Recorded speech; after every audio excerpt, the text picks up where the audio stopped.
Yeah. I'm Ryan McCalvey. I'm the Assistant Athletic Director for Compliance and Student Services here at the University of Portland.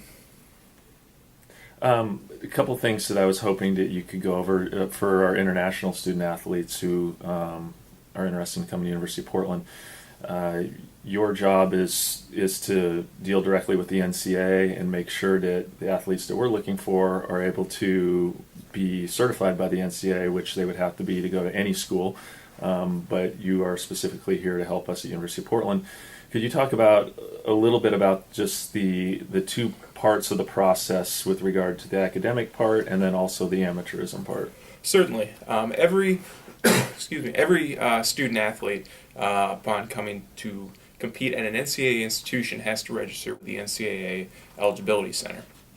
As part of the Eligibility Center, what needs to be done is to submit transcripts from your institution. That's all institutions that a student athlete has attended during their high school years. They also have to submit an ACT or an SAT score to the Eligibility Center. The Eligibility Center will then take the scores, look at the GPA combined with the test score, and determine whether or not the student athlete is a final academic qualifier. What then needs to be done is to complete the amateurism certification. The student athlete, in order to compete at the NCAA, cannot be considered a professional. Now, there's a new rule in tennis that began this past year that a prospective student athlete can earn up to $10,000 and still be considered an amateur for NCAA purposes. As part of the amateurism certification, you must put down every tournament that you have competed in, expenses as part of that tournament, any winnings that you've had during that tournament. You also have to indicate any teams that you have competed on. The amateurism certification can be pretty self-explanatory as you're going on, but I am here to assist if there are any questions as far as what needs to be put in. One other question, specifically with regard to tennis, I guess, because we do have so many international students to come to America to play college tennis. Can you talk a little bit about the 6-month rule as far as when you need to make sure that you're in college? Yes.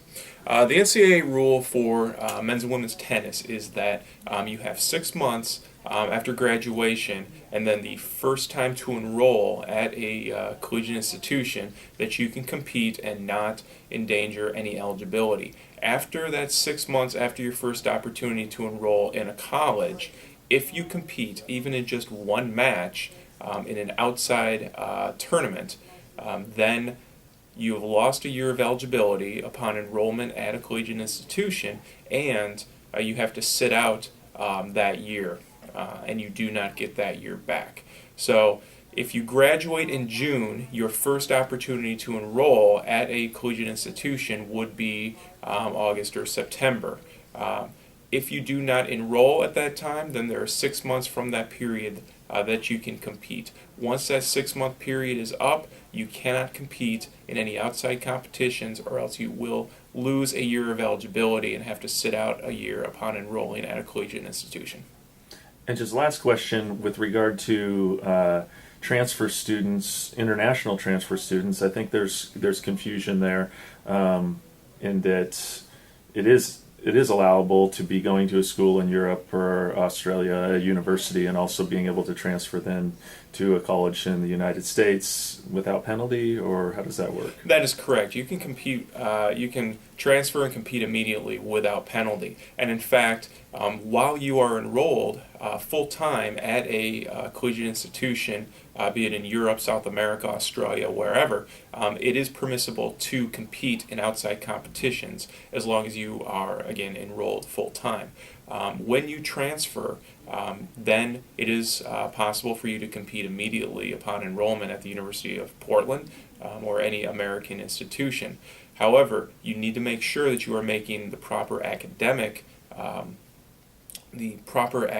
progress in order to meet NCAA progress towards degree rules. So always make sure that if you are interested in transferring to the University of Portland, to get copies of the transcripts to coach. I will go over those transcripts to ensure that upon transfer to the University of Portland, you will be meeting your academic progress towards degree requirements so that you will be eligible immediately upon enrolling here. Thank you very much, Ryan. Appreciate your time. Thank you. Good luck.